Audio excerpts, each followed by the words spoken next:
Bon, eh bien, merci pour l'invitation. Je n'aurai pas le plaisir de voir la réserve du Grand Voyer pour le moment, mais ça viendra sûrement.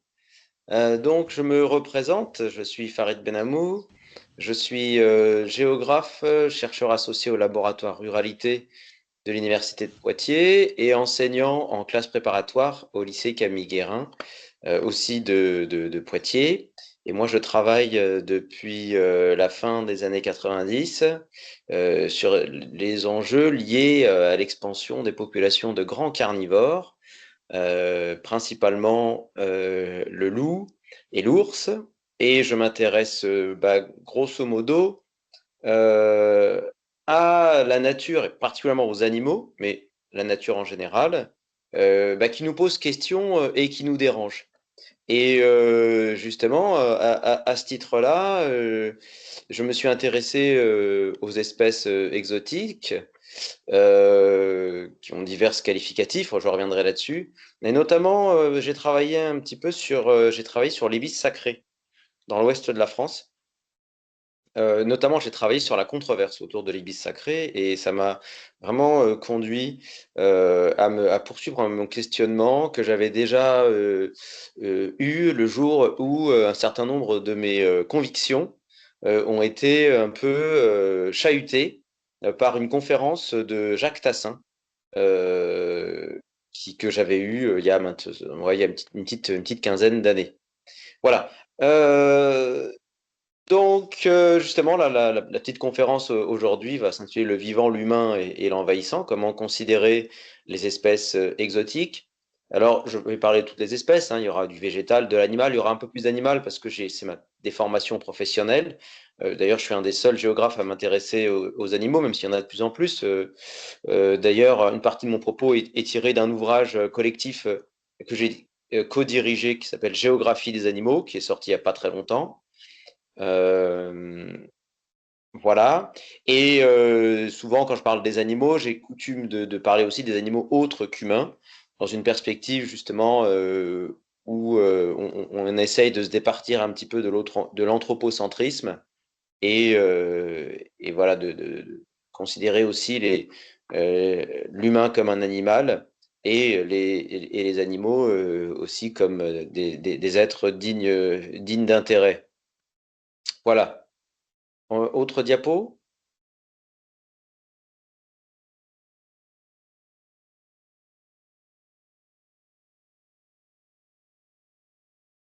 La diapo d'après. Alors, ça allait. Voilà. Pourquoi tant de haine? Voilà la question. Pourquoi tant de haine? C'est vrai qu'en général, quand il s'agit d'éliminer les animaux ou des plantes, mais plutôt les animaux, qu'on va appeler des êtres sentients, c'est-à-dire des êtres capables de ressentir de la douleur, du bien-être, etc. On ne s'attendrait pas trop à trouver des protecteurs de l'environnement, des écologues, des biologistes, etc. Et pourtant, quand il s'agit des espèces exotiques, euh, alors là, pour le coup, parfois, il y a des réactions qui peuvent être même carrément épidermiques. Et ça m'a toujours beaucoup questionné. Il ne s'agira pas ici de faire la promotion des espèces exotiques, euh, non plus, mais il s'agira justement d'essayer un peu de décentrer le regard et d'avoir une perspective globale sur le vivant et sur le sauvage. Autre diapo,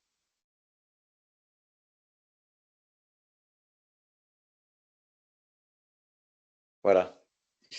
Euh, alors bien sûr, vous reconnaîtrez cette star des espèces exotiques. Alors souvent, il y a toute une terminologie hein, qui est utilisée, invasion biologique, espèces invasives, pollution génétique. Alors le terme d'espèce exotique envahissante a été récemment créé justement pour essayer de dépassionner un petit peu. Parce que il est vrai que souvent, quand il s'agit de ces espèces-là, on ne tarit pas de terminologie extrêmement négative, hein.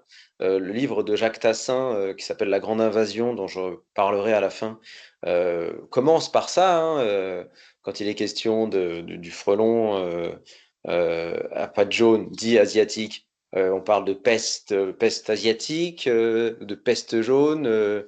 On parle de péril rouge pour les crevisses de Louisiane, de cancer vert pour certaines espèces végétales originaires de l'étranger. En fait, ce qu'il faut bien voir, c'est que les déplacements des espèces animales, mais aussi végétales, hors de leur zone d'autochtonie, c'est un phénomène qui est bien sûr ancien, qui a différentes dynamiques, mais qui a été favorisé par les échanges mondialisés. Et il est vrai que du point de vue des protecteurs de la nature et des politiques de conservation, à partir du moment où il y a une intervention humaine, bah, ça met une espèce d'opprobre sur les espèces. Alors là, vous voyez, par exemple, je vous ai mis une image du frelon asiatique, alors que de son vrai nom, frelon à pattes jaunes, hein, parce que la société entomologiste des États-Unis, et puis toutes les sociétés entomologistes maintenant internationales, enfin, souhaitent que l'on évite de donner une qualification nationale géopolitique à un insecte, comme on le retrouve aussi maintenant dans le domaine de la santé. Vous vous souvenez du variant indien, hein, quand il y avait le Covid, et ben on a changé de nom parce que justement ça pouvait stigmatiser une partie du monde. Et vous verrez que ce n'est pas anodin. Pourquoi je vous ai mis cette image là aussi, c'est parce que en fait, là, c'est une des activités principales du frelon à pattes jaunes, c'est-à-dire, et qui est mal connue, qui est la pollinisation et le fait qu'il se délecte de nectar. On verra comment on le présente comme un prédateur sanguinaire, parce qu'il est bien sûr un prédateur, évidemment, hein, mais justement, c'est un petit peu comme quand on stigmatise souvent ces espèces-là, on va les réduire. On va les réduire uniquement aux impacts qui peuvent être négatifs, souvent en omettant le fait qu'ils peuvent parfois avoir ni un impact négatif ni un impact positif, qui peuvent aussi parfois avoir un impact positif, mais n'oubliez pas, c'est toujours une question de point de vue. Autre diapo, s'il vous plaît. Donc, ce qu'il faut aussi avoir en tête, c'est que il y a très peu d'espèces hors de leur zone d'autochtonie qui survivent. Euh, Souvent, donc d'après Williamson et Fitter, cité dans un article très intéressant de Jean-Louis Yengué, mon collègue de la fac de Poitiers d'ailleurs, lors d'une introduction, il y a à peu près 10%, 10-15% qui survivent. Et survivre, ça ne veut pas dire forcément se reproduire.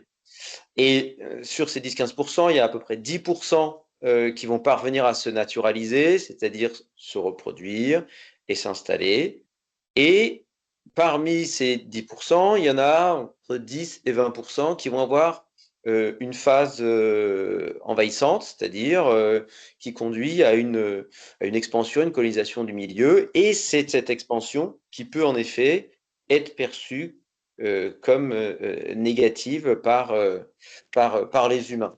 Parce que n'oubliez pas une chose, hein, c'est souvent quelque chose qu'on omet, c'est que ça, c'est nous les juges, hein. C'est nous qui décidons si une espèce est bonne et pas bonne, si elle est locale, pas locale.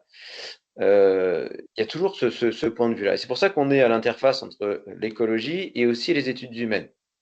Et vous verrez que contrairement à ce que avancent certains experts, certains observateurs, certains acteurs, certains gestionnaires, certains scientifiques, on n'est pas exempt de représentation et d'idéologie dans cette histoire. Ça, c'est important d'avoir ça en tête.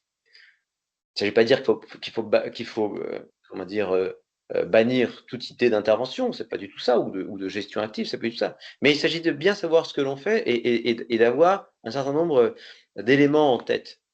Voilà. La diapo suivante, s'il vous plaît. Donc justement, dans un premier temps, on va voir qu'on a affaire à un phénomène mondialisé. Ensuite, on se demandera est-ce que c'est toujours un problème? Puis on terminera justement par le fait que si cette bioxénophobie, entre guillemets, est-ce qu'elle elle serait pas un peu trop sélective? Alors, en effet, donc dans ce premier point, donc en effet, c'est un phénomène mondialisé qui s'est accéléré avec la mondialisation, qui elle-même s'est beaucoup accélérée à partir du XXe siècle, et notamment de la fin du XXe siècle, hein, même si les échanges internationaux, il y en a beaucoup. l'expansion des Européens à partir du XVIe siècle a contribué à vraiment à la fois diffuser des espèces un peu partout dans le monde. Alors, est-ce que ça pose des problèmes? Oui, ça peut poser un certain nombre de problèmes. On le verra, mais est-ce que ça n'impose que des problèmes? Ça, c'est aussi ce que l'on va se poser comme question. Alors, quand on prend des rapports, certains rapports de l'UICN, l'Union internationale de la conservation de la nature, et de l'IPBES, la plateforme justement qui fait la synthèse des études sur la biodiversité. Alors, tantôt, on trouve que les espèces exotiques envahissantes sont deuxième ou troisième cause de disparition de la biodiversité. On pourra re-questionner cela. D'ailleurs, pendant longtemps, on a parlé d'espèces invasives, hein. D'ailleurs, quand Jacques Tassin écrit son ouvrage, il parle d'espèces dites invasives. Alors, le terme invasive a bien sûr une connotation négative, mais c'est un anglicisme. Après, à partir du moment où on a mis en place la réglementation, notamment au niveau européen, on a préféré le terme d'espèces exotiques et ou envahissantes. Et ça, c'est important parce que très souvent, on dit espèces exotiques et envahissantes, alors qu'en fait, c'est espèces exotiques et ou envahissantes, parce qu'une espèce exotique peut être envahissante, mais elle n'est pas forcément envahissante. Alors, qu'est-ce que c'est qu'au niveau de la réglementation? Donc, on a donc la réglementation DESI au niveau européen qui va faire une liste reprise par arrêté au niveau national d'espèces sur lesquelles on va devoir plus ou moins intervenir. Donc, est considérée comme une espèce exotique envahissante, une espèce introduite par l'homme en dehors de son aire de répartition naturelle, volontairement ou fortuitement, et dont l'implantation et la propagation menacent les écosystèmes, les habitats et les espèces indigènes avec des conséquences écologiques et ou économiques et ou sanitaires négatives. Alors ces trois derniers points sont intéressants, hein, écologique, économique, sanitaire, parce que on verra que on est dans trois registres qui peuvent être très très différents et que souvent on a tendance un petit peu à les confondre, alors qu'en fait c'est parfois on verra mélanger des choux et des carottes et on verra que certains de ces points, certaines de ces conséquences vont faire comme des espèces de bombes idéologiques, c'est-à-dire qui vont envahir tout l'espace médiatique et culturel et passer comme une évidence alors qu'en fait, il y a peut-être des questions qui seraient intéressantes de se poser. On va passer à l'autre diapo et on va parler justement d'une des stars des espèces exotiques envahissantes. Bien sûr, le frelon asiatique, voilà, qui est souvent présenté comme ça, donc sous la forme d'une invasion, avec un gros plan, type un peu, vous voyez, Alien, genre la créature extrêmement menaçante. Dans sa vie, on voit rarement un frelon naturellement de si près. Voilà, même. Et d'ailleurs, je vous invite, hein, prochaine fois que vous verrez un frelon asiatique, alors bien sûr, comme toutes les guêpes, il faut éviter d'être à proximité du nid. Alors en général, pas toujours, mais en général, heureusement, ils sont suspendus en hauteur. Mais il faut bien savoir que les frelons à pattes jaunes, quand ils sont en train de vaquer à leur occupation, vous pouvez les observer, vous pouvez même les toucher, alors ça les dérange. Vous ne craindrez rien, bien sûr, pour pas les attaquer. Ça, c'est comme toutes les guêpes, pas être violent. Mais en général, elles vaquent à leurs occupations et elles n'en ont rien à faire de vous. On passe à l'autre diapo et on verra que justement le qualificatif d'asiatique est souvent mis en avant, hein. Quand j'ai fait des recherches pour l'ouvrage que j'ai écrit, je suis tombé aussi sur la palourde asiatique. Et là, on a les coccinelles asiatiques. Vous voyez, là, je vous ai trouvé quelques captures d'écran sur Internet. Ça, c'est sur YouTube. Coccinelles asiatiques se multiplient. Quel danger? Comment les reconnaître? Alors, cette coccinelle, elle s'est beaucoup développée justement à l'occasion du développement de la lutte biologique, où pour lutter contre les pucerons, comme on avait cette coccinelle qui était facile à faire se reproduire, elle a été beaucoup diffusée. et elle s'est naturalisée. Alors on lui reproche d'être prolifique, on lui reproche de concurrencer les coccinelles, ces espèces de coccinelles européennes. Et il manque un reproche qu'on fait très souvent aux espèces exotiques, et vous verrez après, c'est d'être agressive. Elle n'est pas particulièrement agressive, alors on lui reproche d'être peut-être un peu plus agressive que, euh, que ces espèces européennes, qu'elle pourrait même éventuellement prédater. Mais là où elle est très gênante, c'est que l'hiver, elle a tendance à s'agglutiner, et elle est très visible parce elle se met dans les volets, elle peut éventuellement rentrer dans les maisons. Et comme vous le savez, le genre humain, enfin, sauf ici parmi nous, il doit y avoir pas mal de naturalistes, les gens, la plupart des gens, le commun des mortels, détestent les insectes. Ça, c'est quelque chose. Et d'ailleurs, enfin, agréablement et un peu circonspect, il y a une campagne en ce moment, justement, qui dénonce la diminution des populations d'insectes. Mais c'est vrai que c'est dramatique, évidemment, cette diminution de plus de 70%, enfin ça dépend, 80% des secteurs. Mais moi, par exemple, si je dis à ma mère, la population d'insectes, elle a diminué de 80%, qu'est-ce que ça te fait? Ma mère, elle va être contente, elle n'aime pas les insectes, vous voyez? Mais si je lui dis, et s'il n'y a plus de chants d'oiseaux, qu'est-ce que ça te fait? Alors là, ça va être différent. Donc, il faut avoir ça en tête, vous le savez bien, je pense, si vous avez l'habitude de fréquenter les milieux de protection de la nature, que, évidemment, il faut lutter contre un certain nombre d'idées reçues, y compris contre les insectes. Et c'est aussi ce que là, je tente de faire par rapport à ces espèces exotiques. Autre, autre diaporama, enfin, autre diapo, pardon. Voilà, l'oued d'Égypte. Vous voyez, on retrouve aussi une caractéristique qui est souvent mise en avant quand on a affaire à une espèce exotique, c'est son agressivité. L'oued d'Égypte, donc c'est quoi ce cousin du canard classé invasif en Europe? On retrouve les mêmes discours sur la bernage du Canada. Alors, il est vrai que dans les... En fait, ce qui fait qu'une espèce va avoir tendance à s'étendre, ça va être souvent un certain nombre de caractéristiques éthologiques, comme par exemple la plasticité, euh, l'ubiquité, enfin l'ubiquisme, pardon, le fait de pouvoir s'adapter à différents milieux, le fait d'avoir une alimentation très adaptable, et puis parfois d'avoir une bonne reproduction, et puis parfois aussi d'avoir des comportements agressifs qui vont lui permettre de s'installer, de faire face à des menaces. Et souvent, c'est ce qui va être mis en avant. Mais bon, si vous avez l'habitude de fréquenter des zones humides, vous savez qu'il ne faut jamais déranger des cygnes, par exemple. Et des publications, enfin, des informations publiques témoignant du cygne comme une espèce particulièrement agressive, insistant dessus, en général, on n'en voit pas. Même si les naturalistes et les gens qui fréquentent savent que les cygnes, il faut pas les embêter. Alors, c'est intéressant, parce que le cygne, il est originaire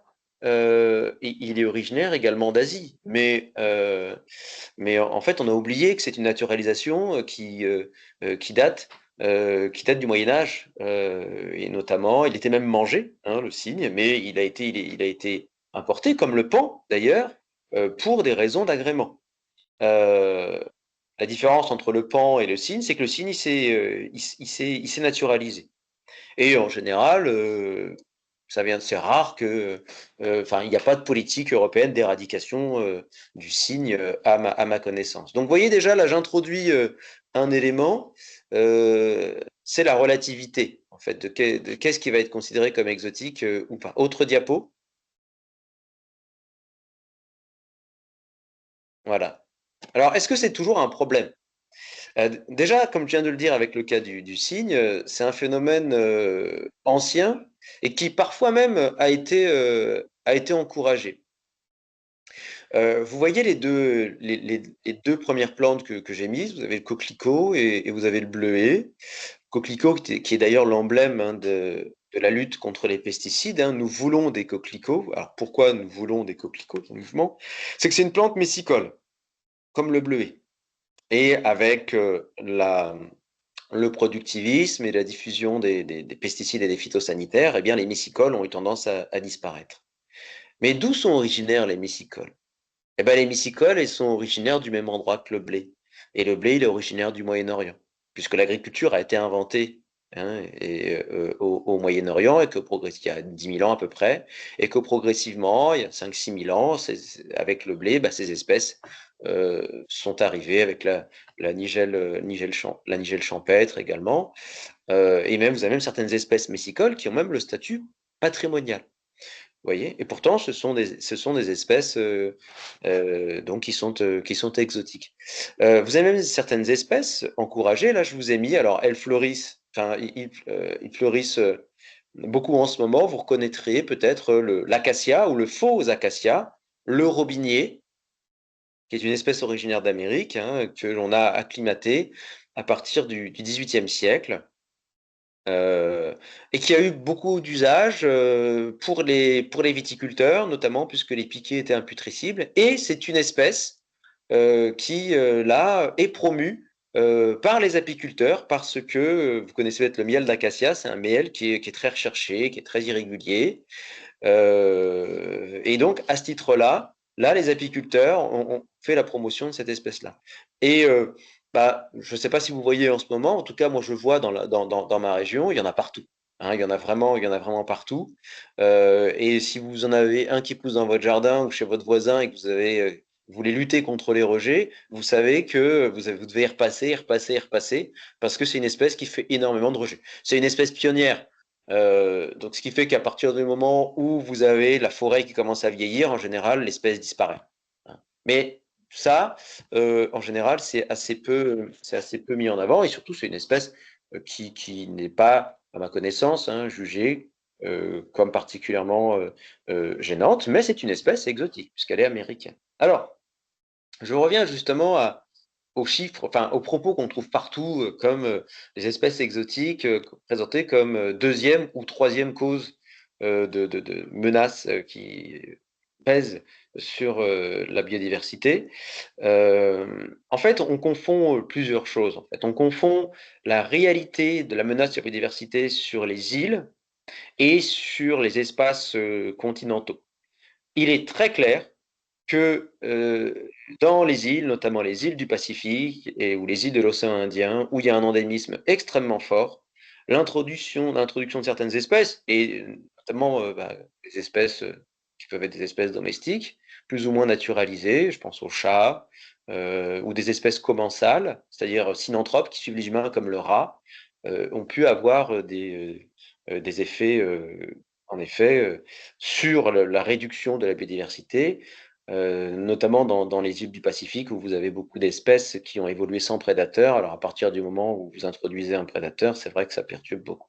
Mais dans les espaces continentaux, en fait, depuis toujours, comme ce sont des espaces vastes où il y a de la circulation, il arrive fréquemment qu'il y ait des espèces qui se déplacent. Et en général, les écosystèmes continentaux ont l'habitude de recevoir de nouvelles espèces. Et même s'il peut y avoir parfois des phases d'extinction, eh bien, le milieu finit toujours par réagir et par trouver un autre équilibre dynamique, certaines espèces pouvant régresser et d'autres pouvant progresser. On va passer à une autre diapo.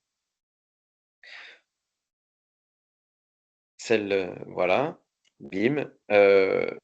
Oui, et en fait, ce qui est souvent oublié, c'est que derrière, justement, la volonté absolue de lutte contre les espèces exotiques, eh ben, il y a souvent des approches qui sont pseudo-scientifiques, je rajouterai un S la prochaine fois, alors que parfois on dirait une espèce de mantra, il y a un petit peu d'idéologie, et les choses ne sont jamais très claires. Je vous ai mis un petit extrait d'un ouvrage de Vincent Albouy qui s'appelle Étonnant envahisseur de 2016, qui est vraiment très intéressant aussi, assez complémentaire avec l'ouvrage de Jacques Tassin. Et il écrit aucune règle rationnelle, comme un nombre d'individus par unité d'espèce, ne peut être établie pour déterminer si une espèce est envahissante ou non. Et qu'a-t-il pris en compte? L'impact biologique, complexe à mesurer, ou l'impact économique? Selon l'Office français de la biodiversité, 10% des espèces exotiques arrivées en Europe s'établiront durablement et seulement 10 à 15 de cette part connaîtront une forte croissance. Et sur les 12 000 espèces exotiques recensées en Europe, 11% généraient des impacts mesurés. Dans l'étude, il est surtout question de plantes, hein, et le succès semble moindre pour les animaux, même si des insectes ou des mollusques peuvent rencontrer un succès. Je vous ai évoqué tout à l'heure la coccinelle asiatique ou la palourde asiatique. Alors là, c'est vrai que la perspective, elle est très européano-centrée, mais il faut savoir aussi que il faut savoir aussi que des espèces européennes peuvent s'avérer exotiques et envahissantes ailleurs. Hein. Ça ne vient pas que ça n'arrive pas qu'en Europe. Hein. Avec des exemples qui sont tout à fait étonnants. Dans nos rivières, en général, et dans nos ripisylves, vous devez en avoir, on apprécie beaucoup la présence de la salicaire commune et on la préfère de loin à la présence de la Jussie. Eh bien, il faut savoir qu'en Amérique du Nord, la salicaire, elle est jugée exotique, envahissante. En tout cas, ce qui est sûr, c'est qu'elle est exotique. Est-elle envahissante? Ça reste à voir, puisqu'il n'est pas dit qu'elle colonise absolument tous les milieux. Mais ça, c'est toujours c'est intéressant. Hein. Même la microfaune du sol au Canada, elle est grandement influencée par la microfaune européenne. Donc il y a des phénomènes comme ça qu'on ne voit pas et qui pourtant existent. On peut passer à l'autre diapo. Et on va bien sûr évoquer comme la star des espèces exotiques envahissantes, le cas du frelon à pattes jaunes, du frelon asiatique, qui est un petit peu justement un peu l'archétype, qui a été ensuite particulièrement bien documenté, puisqu'on sait que l'espèce a été identifiée en 2004, puisque dans le sud-ouest, dans des poteries importées de la région de Shanghai, donc du sud de la Chine, euh, une reine frelon a vraisemblablement été emmenée et elle s'est installée. Et à partir de là, a commencé une grande expansion que vous voyez ici, très bien représentée. Il y a un article scientifique qui documente ça extrêmement, extrêmement bien. Et en effet, cette espèce va très tôt être stigmatisée et on va bien sûr la présenter comme frelon asiatique. Alors, ce qu'il faut bien savoir, c'est que il y a l'autre espèce. On a en Europe, on avait une autre espèce. Alors, on en a en Europe méditerranéenne, on en a deux autres. Mais par chez nous, c'est le frelon d'Europe. Et vous noterez que très souvent, par un peu analogie, on se met à l'appeler le frelon européen. Alors qu'en fait, son vrai nom, c'est frelon d'Europe. Et il faut savoir que le frelon d'Europe, comme tous les frelons, est originaire d'Asie. Alors certes, il y est arrivé par ses petites ailes il y a plusieurs milliers d'années, mais il est aussi originaire d'Asie. Ça, c'est intéressant à savoir. Et aussi, ce qu'il faut noter, c'est que une des raisons pour lesquelles le frelon à pattes jaunes s'est tellement étendu, c'est que en fait, le sud-ouest de la France et puis le nord de l'Espagne, et là on voit qu'il rencontre un très grand succès aussi dans le nord de la péninsule ibérique, correspond exactement au climat de sa région d'origine, euh, et il se trouve en plus, comme vous le savez, que nos hivers sont de plus en plus doux, et le fait qu'on ait des hivers plus doux, ça a favorisé aussi son expansion. Il y a aussi l'apiculture, hein, il faut pas, qui va favoriser son expansion, puisque en effet, dans certains secteurs, presque 80% de son alimentation va être constituée d'abeilles domestiques. Et l'apiculture, qui avait bien d'autres problèmes, va se retrouver confrontée à cette espèce-là. Et d'ailleurs, comme dirait François Lasserre, les abeilles domestiques ayant un syndicat, les apiculteurs, eh bien évidemment, euh, c'est aussi pour ça que cette espèce va être un peu montée en épingle.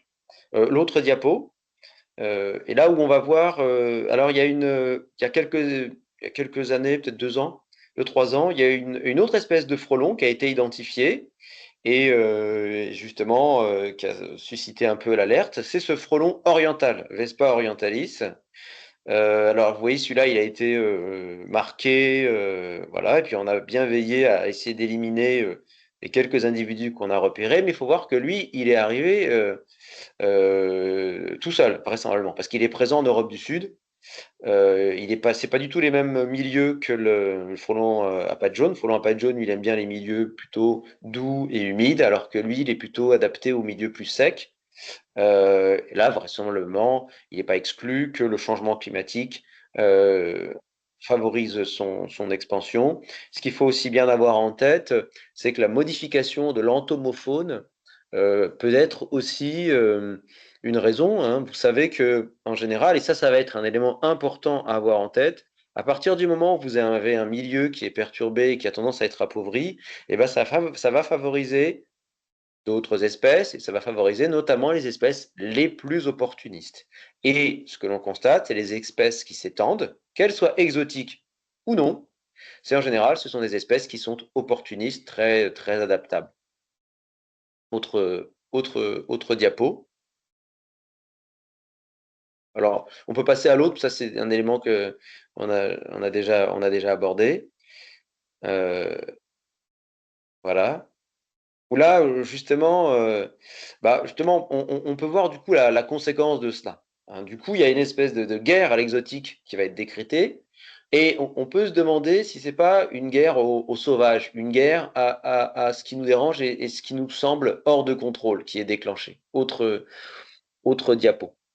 Puisque il y a toujours, et même malgré tout, chez beaucoup de protecteurs de la nature, une volonté de contrôler en quelque sorte l'environnement, la nature et le vivant autre qu'humain. Et là, justement, je voulais vous avertir sur une des conséquences des politiques de lutte contre certaines espèces exotiques, et notamment le frelon à pattes jaunes. En ce moment, il y a une loi qui est passée au mois de mars, sous la pression des apiculteurs, euh, qui vise à mettre en place un piégeage et une éradication du frelon dit asiatique. Dans beaucoup de journaux municipaux, on voit une invitation à mettre des pièges à frelons, et beaucoup de gens improvisent des pièges. Alors il est vrai que beaucoup de gens avant ça déjà avaient l'habitude de mettre des pièges à guêpes, et certains réutilisent leurs pièges à guêpes en disant bah, je ferai d'une pierre deux coups. Comme ça, je piégerai des frelons asiatiques. Et il y a Quentin Rome, donc, qui est le spécialiste au Muséum d'histoire naturelle de Paris, des guêpes et notamment du frelon à pattes jaunes, qui a fait une synthèse d'un certain nombre d'études de ces pièges. Euh, Vous voyez que beaucoup de pièges, en fait, ne sont pas discriminants. Alors, on verra que maintenant, il y a de plus en plus de pièges discriminants qui sont mis dans le commerce, mais notamment beaucoup d'apiculteurs un peu, ont tendance à les utiliser, mais beaucoup de gens utilisent des pièges. euh, et en fait, vous voyez, on a en fait des dégâts collatéraux, puisque vous voyez dans ce résultat de cette étude, en fait, vous avez 3 frelons asiatiques qui sont pris. Vous avez une quinzaine de frelons d'Europe, des abeilles, des guêpes, des papillons de jour, des papillons de nuit, même des sauterelles, euh, des mouches, énormément de mouches et de moucherons. Donc énormément de dégâts collatéraux pour piéger ce frelon à pattes jaunes. Et là, ça pose vraiment question. Alors, que les apiculteurs cherchent à défendre leur outil de travail, ça peut se comprendre. Et en plus, il y a moyen de cibler le piégeage, et certains y arrivent plutôt bien. Là où ça pose problème, c'est quand cette volonté de piégeage est généralisée à tout le territoire français. Et où on voit en fait que l'entomofaune, dont on disait déjà qu'elle se portait pas très bien, bah, avec de bonnes intentions, se retrouve ciblée. Et puis, il ne faut pas se leurrer aussi, hein. Tout à l'heure, quand j'ai évoqué les conséquences des espèces exotiques, j'ai parlé de conséquences écologiques, économiques et sanitaires. Là, c'est très clairement parce qu'il y a une conséquence économique sur l'apiculture. Parce que les études du muséum montrent que le frelon est un prédateur généraliste qui va prédater en fonction de l'abondance. Et donc, plus il y a une proie qui est abondante, et plus elle va être représentative de son alimentation. Il ne va pas s'acharner sur une en particulier. Et c'est pour cela que les abeilles domestiques rentrent énormément dans son régime alimentaire. Et justement, pourquoi est-ce qu'il est monté en épingle? C'est parce que l'apiculture a déjà beaucoup d'autres problèmes, et des problèmes peut-être même plus graves. Comme vous le savez, depuis quelques années, alors que le plan Ecophyto devait diminuer la consommation de pesticides, elle a augmenté. Des pesticides toujours plus puissants, avec, malgré des interdictions de néonicotinoïdes, des dérogations pendant 3 ans. Et là encore, avec la nouvelle loi agricole, une volonté de faire passer d'autres pesticides. Et là, il est vrai que là, l'apiculture devient une alliée très précieuse pour les protecteurs de la nature et de l'environnement, puisqu'elle aide à lutter contre ces pesticides mortifères. Mais ce qu'il faut voir aussi, c'est que l'apiculture a aussi une responsabilité dans l'affaiblissement des ruches qui en font des proies pour les abeilles. C'est-à-dire que avec la vague du productivisme, eh bien, beaucoup d'apiculteurs en sont venus à utiliser les techniques qu'on trouve dans le productivisme, c'est-à-dire sélection des souches, mélange des souches des abeilles et éloignement de la souche de l'abeille noire, qui est un peu moins productive, mais qui est plus agressive, et le fait d'avoir sélectionné des abeilles moins agressives est un élément qui fait que face aux frelons à pattes jaunes, ces ruches sont affaiblies, hein, surtout que le fait de les avoir poussées à produire aussi, ça rajoute à l'affaiblissement. Il y a aussi le parasitisme qui, de par leur affaiblissement, a été renforcé, le varroa, etc., etc. Donc on voit que c'est multifactoriel et que le frelon à pattes jaunes asiatique donc, se retrouve surajouté à d'autres problèmes. La filière avait certes pas besoin de ça, mais est-ce que c'est ça qui est responsable des maux? C'est le principe, c'est le mot exclusif de la filière? Évidemment, non. Et ce qui est intéressant, c'est de voir à quel point c'est devenu presque une croisade nationale de lutter contre cette espèce. Autre diapo, donc à propos de croisade, donc la diapo suivante. Donc vous voyez, je vous ai parlé des municipalités qui donc font des campagnes d'affichage pour justement lutter contre le frelon asiatique. Là, vous voyez, là, c'est à Abbeville.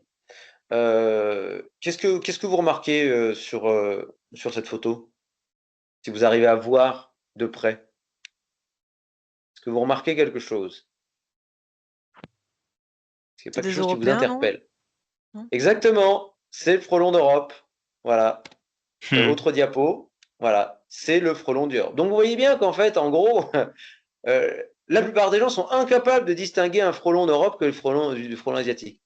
Et en fait, c'est une question. Moi, pendant longtemps, avant même qu'il y ait le frelon asiatique, moi j'étais terrorisé par les frelons d'Europe. Quand j'étais dans mon jardin et que j'entendais un frelon d'Europe, j'entendais ses battements d'ailes, je me souviens avoir été quasiment tétanisé dans mon jardin. Jusqu'à ce que je découvre que le frelon, c'est une guêpe qui est très impressionnante, mais que elle est relativement pacifique et que, bien évidemment, si vous n'êtes pas à proximité du nid, vous ne risquez absolument rien. Et en fait, comme je le disais, c'est comme toutes les guêpes, il ne faut pas être à côté du nid, où là, vous allez être menacé. Mais vous savez aussi probablement que en France, il y a plus de personnes qui sont gravement blessées par des piqûres d'abeilles que des piqûres de guêpes, que par des piqûres de guêpes, que même des piqûres de frelons. Il y a plus de monde qui sont agressés par des abeilles et qui font des réactions anaphylactiques mortelles avec des abeilles domestiques qu'avec des guêpes ou même le frelon à pattes jaunes. Alors, je ne dis pas qu'il n'est pas dangereux face au nid, mais voilà. Après, si on faisait un sondage, combien de personnes ont été piquées ici par un frelon à pattes jaunes? Combien de personnes ont été piquées par des guêpes?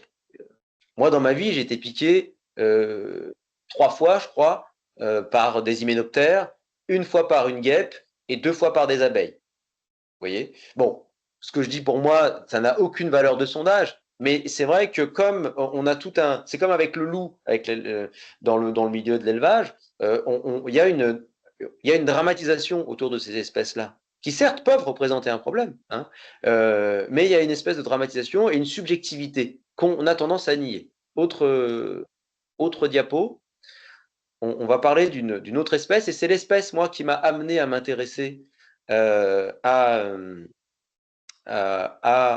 aux espèces exotiques, parce qu'en fait, à travers beaucoup de ces espèces, c'est une peur de l'étranger que l'on ressent.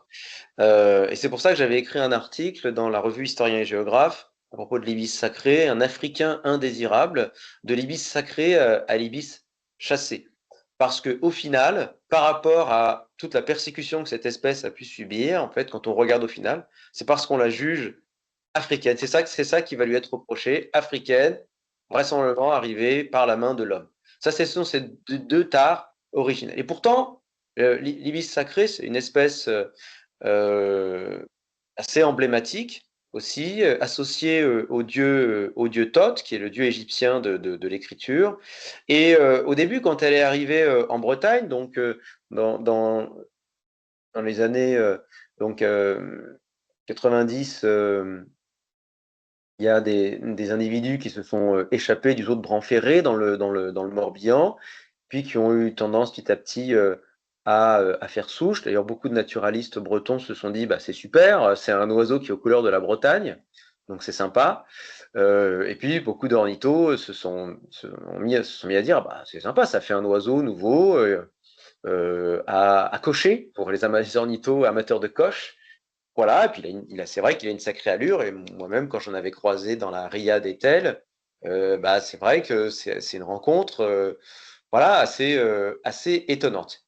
Et puis, il y a d'autres ornithos qui ont commencé à dire, oui, mais attention, c'est une espèce exotique, elle est potentiellement envahissante. Et puis, il y a eu comment dire, des histoires qui ont commencé à sortir, notamment, on lui reprochait de s'en prendre à des poussins d'oisillons, et notamment certaines espèces dites patrimoniales, comme la sterne Kojek. Et donc là, c'était plus du tout une espèce qui était la bienvenue. Et ça a été notamment un événement de la réserve de Muhlenburg à Noirmoutier. Ça a été un événement qui a été vraiment monté en épingle et qui a commencé à créer une mini-guerre civile chez les ornithologues avec les pro-ibis et les anti-ibis. Et il y a eu un rapport qui a été commandité et qui a été fait par un chercheur qui il était où? Il était à l'université de Rennes, je sais plus, ou à l'Office national de la faune sauvage. Philippe Clergeau, son collègue Maillard, et puis une géographe qui s'appelle Cécile Chadna, qui ont fait un rapport en 2005, donc autre diapo. Et, et en fait, ce qui transparaît à travers ce rapport, c'est qu'on a affaire à une espèce qui est dite exotique, est étrangère, et qui donc est nécessairement coupable. Il y a 3 options qui sont mises à la fin de ce rapport en disant, soit on ne fait rien, on laisse faire le milieu, soit on régule, voilà, on intervient en régulant, soit on intervient et on éradique. Et c'est la 3e option qui va être mise en avant et qui va être retenue par les autorités, parce que vous n'êtes pas sans savoir qu'en général, nous avons les autorités qui n'ont aucune culture de naturaliste ou biologique ou écologique, et qui, en général, quand il y a un problème, on utilise la violence et les armes.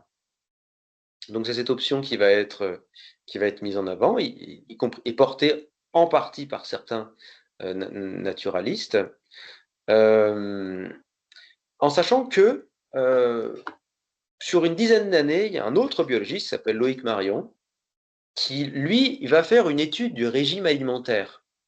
Va faire une étude du régime alimentaire de l'ibis sacré, et qui va faire des études sur l'éthologie et les comportements de l'ibis sacré. Déjà, ce qu'il va remarquer, au niveau du régime alimentaire, alors on lui reprochait justement d'être prédateur de poussins d'espèces patrimoniales, et en fait, ce qu'il va remarquer, c'est que la très grande majorité de son régime alimentaire, notamment dans le lac de Grandlieu, où il y avait des colonies assez importantes, donc en Loire-Atlantique, était à très grande majorité constituée par l'écrevisse de Louisiane, qui avait connu une expansion très forte dans les années 2000.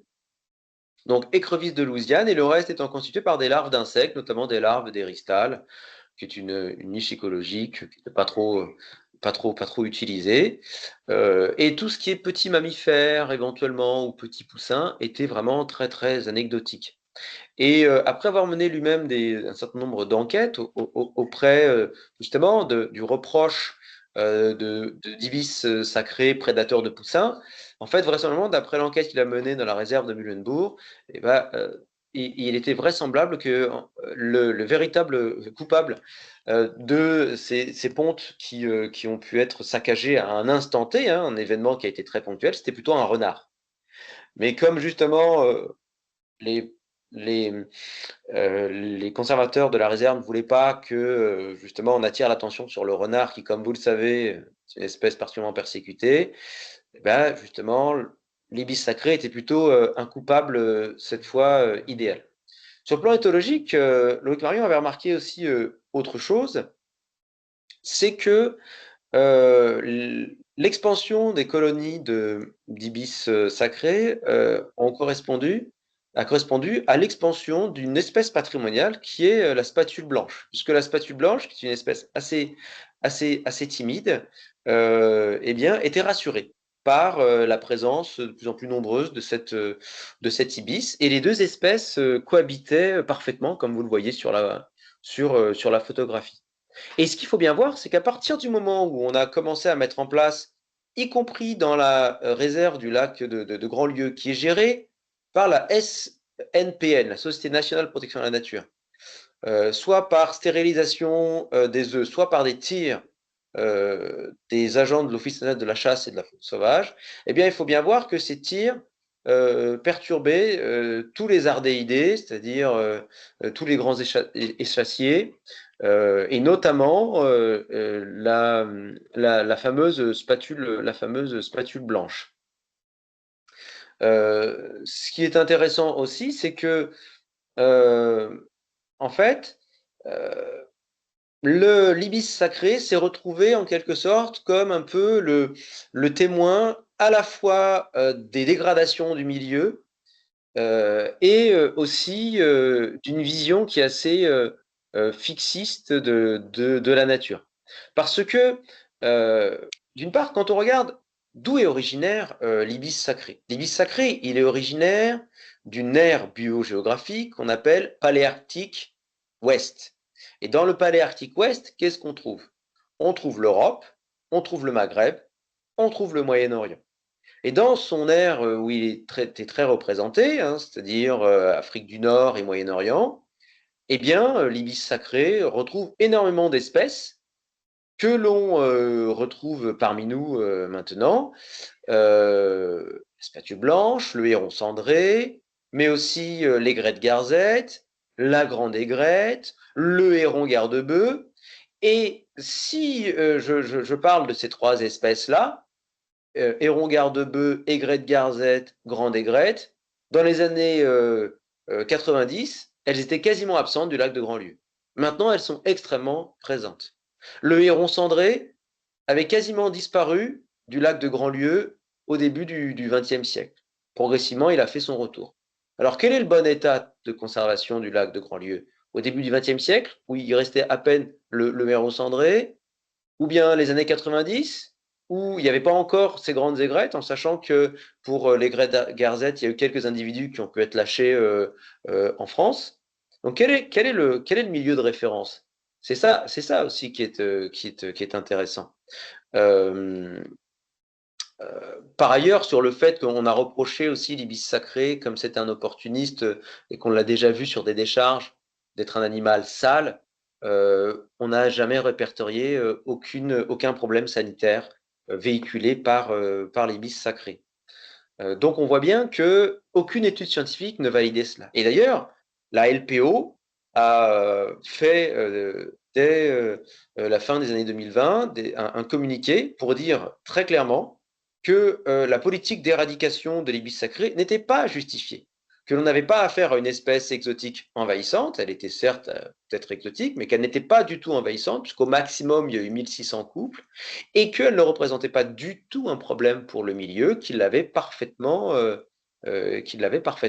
intégré. Et ben, malgré cela, la politique est lancée, puisqu'elle est répertoriée dans la liste d'ESI, cette espèce-là, et même si l'information est remontée au ministère de l'écologie que l'espèce ne pose pas de problème particulier, eh bien maintenant c'est l'Union européenne qui met en injonction la France et les préfectures d'éradiquer cette espèce, puisque la mécanique administrative est lancée. Autre diapo. Hein. Donc, cette politique s'est poursuivie, et vous voyez... Excuse-moi, alors, il y a une question, Philippe, si tu veux poser ta question, peut-être tout de suite. oui, est-ce qu'on peut mettre le graphique aussi? Alors, oui. Non, c'est juste que j'avais plus de son en fait et donc c'est bon, c'est revenu.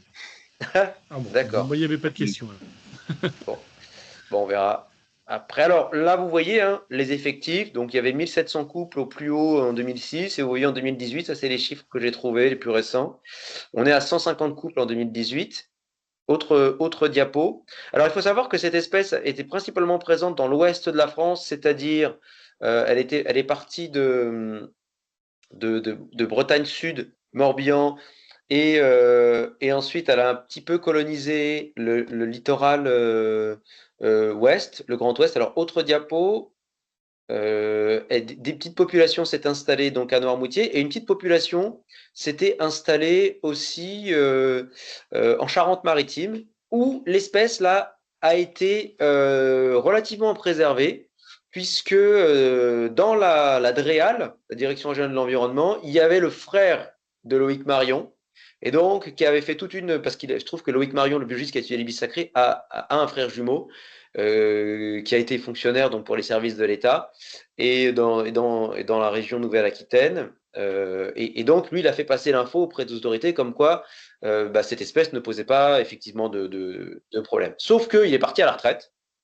Et la mécanique administrative ayant été lancée, eh bien, bah, les préfets ont reçu comme injonction bah, voilà, le fait de nécessiter d'éliminer cette espèce. Et là, c'est une interview à laquelle j'avais répondu, puisque l'année dernière, il y a eu l'injonction au service de l'État d'éliminer cette population. Donc, vous voyez, bah, ça questionnait déjà beaucoup, beaucoup. Donc, la guerre continue contre un ennemi bah, peu combatif. La suite, autre diapo. Et vous allez voir que, en l'occurrence, il est souvent question, enfin là, il est question de deux poids, deux mesures. Ce que vous voyez à gauche, c'est l'ibis chauve. En fait, moi j'ai été interpellé parce que j'ai longtemps été abonné à la revue de la Société nationale de la protection de la nature qui s'appelle Le Courrier de la nature. Et en couverture, il y avait l'ibis chauve, avec en gros quelque chose comme Bienvenue à l'ibis chauve. Et dans le sud de l'Espagne, il y avait une réintroduction de l'ibis chauve. Et l'ibis chauve, là, il était réintroduit à partir d'animaux issus de captivité et de zoos, ben, comme l'ibis sacré.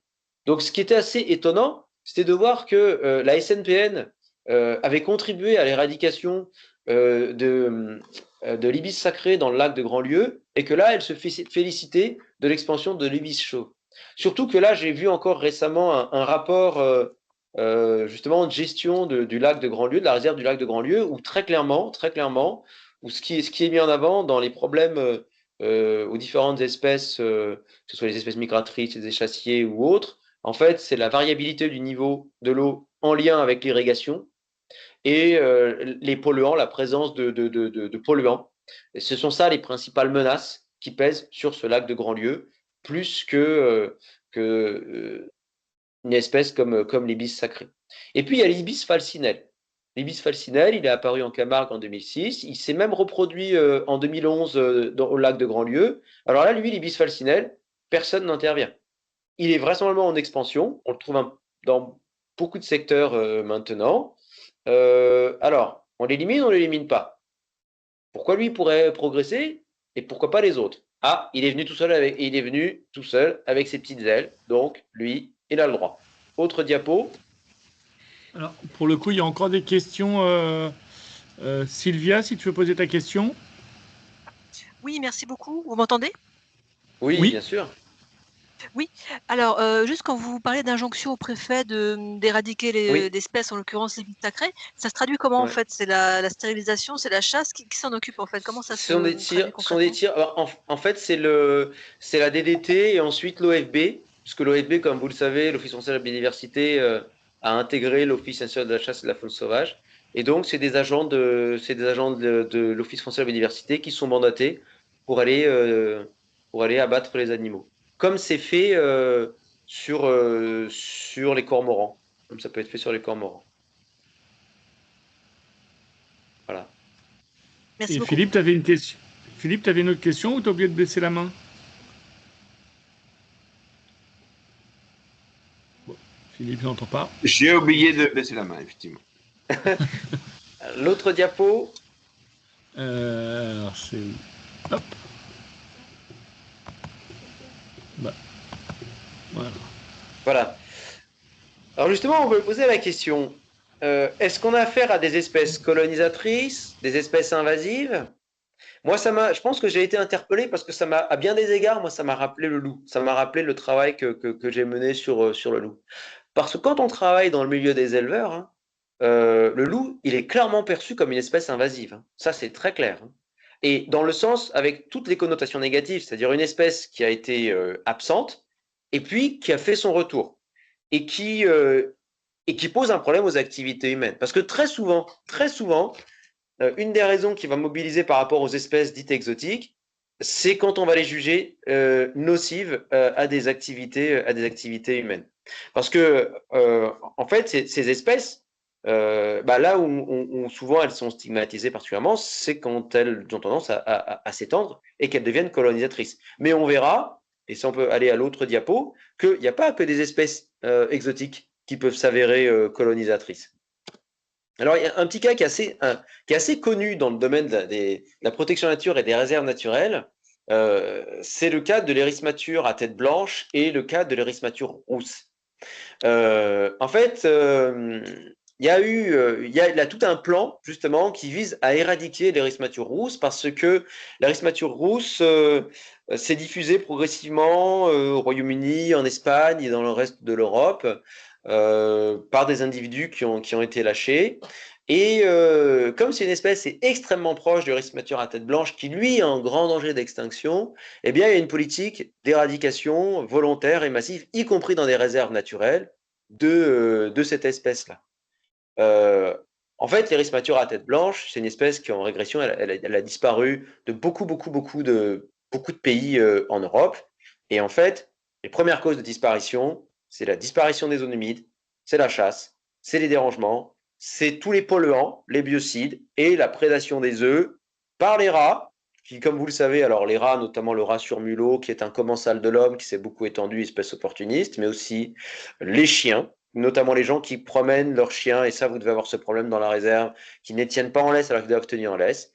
Ce sont les causes principales de disparition. Et il se trouve qu'en effet, il y a des érysmatures rousses qui ont pointé leur nez, et on a constaté en effet qu'il pouvait y avoir hybridation et que les individus étaient féconds. Et donc, il y a eu tout un plan. En fait, c'est comme si toutes les autres causalités, en gros, on ne peut pas intervenir dessus ou difficilement. Du coup, on va s'acharner sur celle-là. Et c'est, je pense, sous-estimer une dynamique de l'évolution. Et qu'est-ce que c'est que l'évolution? Très souvent, une des forces de l'évolution, c'est l'hybridation. Et si l'érysmature blanche est condamnée, est-ce que l'arrivée de cette espèce-là ne pourrait pas être vue aussi comme une chance? C'est une hypothèse que je fais, hein. Pourquoi pas, à terme, on ne pourrait pas avoir une érysmature rousse à tête blanche?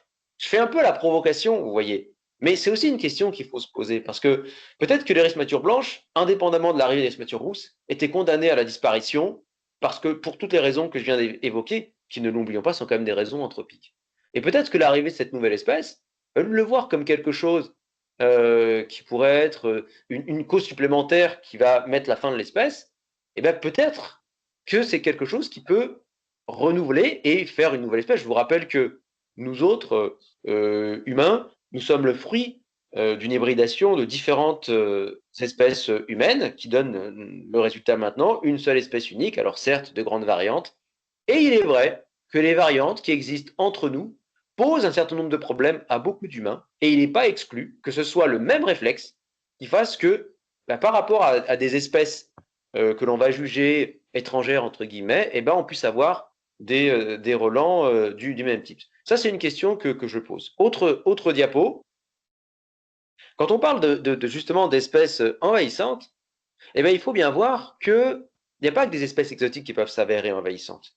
Les gens qui connaissent la Bretagne ou qui suivent la question des polluants et des marées vertes reconnaîtront les fameuses marées vertes, qui sont en fait l'expansion de l'ulve, Ulva ulva, qui est une espèce bien européenne, bien de chez nous, mais qui va se mettre a proliféré en lien avec la diffusion des rejets azotés de l'élevage industriel et des engrais. Je vous ai mis aussi la photo de sanglier que d'aucuns vont juger envahissant, notamment parce que il fait des dégâts dans les cultures, il retourne les plates-bandes. Il peut poser des questions de sécurité publique, en sachant que c'est toujours une question de point de vue, hein, puisque la population de sangliers est estimée en France à un peu moins de 2 millions, mais on ne sait pas trop en fait. Il y en a à peu près la moitié qui sont éliminés tous les ans, en sachant qu'on a favorisé certaines souches et les chasseurs en ont introduit, et aussi ce qui fait que les sangliers ont eu un grand succès reproductif, c'est la monoculture, le développement de monoculture de céréales. Voilà, toute une série de paramètres. Et puis aussi les corvidés, les corneilles, ou le chouca. En ce moment, on entend beaucoup parler du chouca des tours, qui est jugé comme envahissant par les agriculteurs, notamment vis-à-vis des récoltes. Mais à chaque fois, c'est une question de point de vue. Hein, on juge que les 1,8 million de sangliers sont excessifs, mais certains pourraient trouver, par exemple, que les 18 ou 19 millions de bovins qu'on a en France, domestiques, pourraient être aussi excessifs. Hein. Tout est une question de point de vue. Petite fleur aussi, on a parlé de la Jussie tout à l'heure. Là, ici, je vous ai mis la renoncule blanche. Alors, la renoncule blanche, dans certaines rivières, elle s'est beaucoup développée. Alors, parfois pour de bonnes raisons et parfois pour de mauvaises raisons. Parfois parce qu'en fait, les nitrates sont très importants, ou parfois parce qu'on a renaturé des cours d'eau et donc le milieu s'est reconstitué et donc cette renoncule, elle a pu s'étendre. Alors, c'est une plante qui est intéressante parce que elle peut aussi réoxygéner, mais vous voyez, c'est une question de point de vue. Parce que du point de vue d'EDF et des centrales nucléaires, cette espèce-là, ça ne les amuse pas du tout, du tout. Parce que quand elle est très importante, cette renoncule, parfois, il y a des grands pans de peuplement qui se détachent et qui peuvent boucher les vannes d'aspiration d'eau pour refroidir les centrales nucléaires. Donc là, EDF, ça les amuse pas du tout, et là, ils vont juger cette espèce vraiment envahissante, alors que moi, je me souviens que dans la Loire, parce que j'ai longtemps vécu à Orléans, beaucoup se sont félicités en disant, bah ouais, c'est super, cette espèce, elle fait sa réapparition, c'est une espèce intéressante, voilà. Tout ça, c'est toujours une question de point de vue. Autre diapo. En fait, on s'aperçoit que très souvent, ces espèces-là, elles s'avèrent être des boucs émissaires, des boucs émissaires de modification de milieu. Là, je vous ai mis le cas du dromadaire. Alors, c'est vrai que l'Australie, île continent, c'est un peu l'archétype de l'île qui a reçu énormément d'espèces exotiques, mais provenance d'ailleurs, d'Europe, d'Asie ou d'Afrique. L'archétype du lapin, vous savez, les 24 lapins au milieu du 19e siècle qui ont proliféré et modifié considérablement la végétation localement. Régulièrement, il y a des campagnes d'éradication d'espèces et particulièrement depuis quelques années un acharnement sur le dromadaire qui est originaire du Moyen-Orient, comme vous le savez. Les Britanniques l'ont introduit au XIXe siècle parce que, en effet, l'espèce a été très, très, très, très, très utile pour coloniser les milieux les plus difficiles australiens, et l'espèce, ensuite, elle s'est naturalisée. Et donc, il y a eu des politiques d'éradication parce qu'on accusait l'espèce justement, d'assécher les points d'eau. Mais, et ça particulièrement le cas au début des années 2020, vous savez, quand il y a eu la grande vague d'incendies fin 2019-2020, où on pense que il y a eu à peu près 1 milliard d'animaux dans les estimations qui seraient morts à cause de ces incendies. Mais en fait, quand on regarde un des facteurs de ces incendies de masse, de ces méga-feux en Australie, certes, il y a le changement climatique avec l'augmentation et les records battus de température, mais il n'y a pas que ça. Il faut aussi regarder du côté de l'agriculture australienne. Et l'agriculture australienne, comme beaucoup d'agricultures productivistes, en fait, c'est une agriculture qui est extrêmement consommatrice d'eau. Et en plus, l'Australie, c'est un pays qui a été pionnier dans la privatisation de l'eau et qui a mis en place un système qui a fait qu'une minorité d'agriculteurs ont accaparé l'eau et qui ont été extrêmement consommateurs d'eau au détriment d'autres modes agricoles. Et c'est en grande partie ces systèmes agricoles surconsommateurs d'eau qui ont asséché les milieux. Et l'assèchement du milieu, avec l'augmentation des températures, a accru justement les effets de ces méga-feux. Et donc, vous voyez, plusieurs dizaines de milliers de dromadaires ont été abattus après cela parce que ça soulageait. Et en fait, très souvent, ces espèces exotiques s'avèrent être des boucs émissaires. On l'a vu avec le frelon à pattes jaunes par rapport à l'apiculture, par rapport à des difficultés autres. Autre diapo, parce qu'en fait, on va s'apercevoir que cette bioxénophobie, elle est sélective. Alors, pour beaucoup de naturalistes, cette espèce-là, il y en a qui reconnaissent cette espèce? Alors, ça, c'est un Graal hein, des naturalistes. Hein. Moi, j'organise des voyages naturels. Vous l'avez reconnu? Jeannette. Ouais, non, Bien tout... sûr, voilà. la Jeunette. La Jeunette, bien sûr. Moi, j'organise des voyages dans les Asturies, donc dans le nord de l'Espagne, pour aller voir des ours et des loups. Un voyage formidable avec Pierre Boutonnet, je ne sais pas si vous connaissez, dans le nord de l'Espagne, Casa Folgueras, un endroit exceptionnel pour aller voir des ours, des loups, la loutre, l'aigle royal, le percnoptère. Enfin, je pourrais faire une liste étonnante. Et il y a la Jeunette. Et moi, j'ai fait 6-7 voyages là, et c'est vrai que la Jeunette, on a eu beaucoup de mal à la voir. Et là, j'ai réussi à faire une observation de Jeunette. Bah, vous savez, vous savez un peu, pour les amateurs de foot, c'est un petit peu comme quand on gagne la Coupe du Monde. Quoi. Ça fait un peu un effet comme ça, quoi, quand on arrive à voir cette.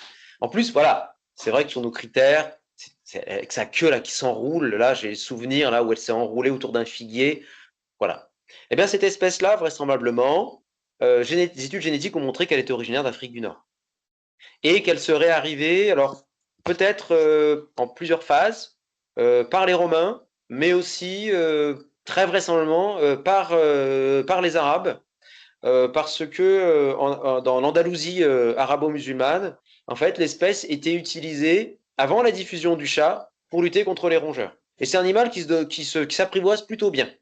Mais elle a un problème, c'est qu'elle peut sentir mauvais, à la différence du chat. Et ensuite, le chat l'a supplanté. Et donc, des petites populations comme ça se sont naturalisées.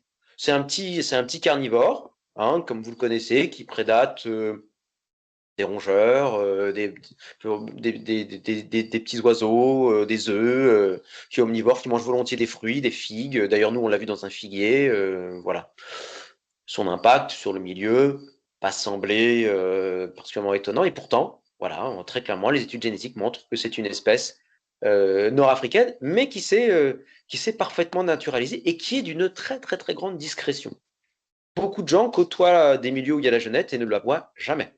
Autre diapo.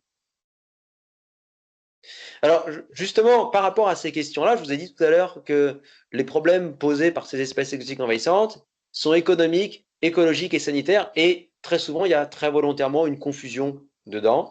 Et ce qui va souvent primer, c'est souvent le facteur économique. Hein. Et très souvent, quand il y a une volonté d'éradication, c'est qu'il y a un secteur économique qui est derrière.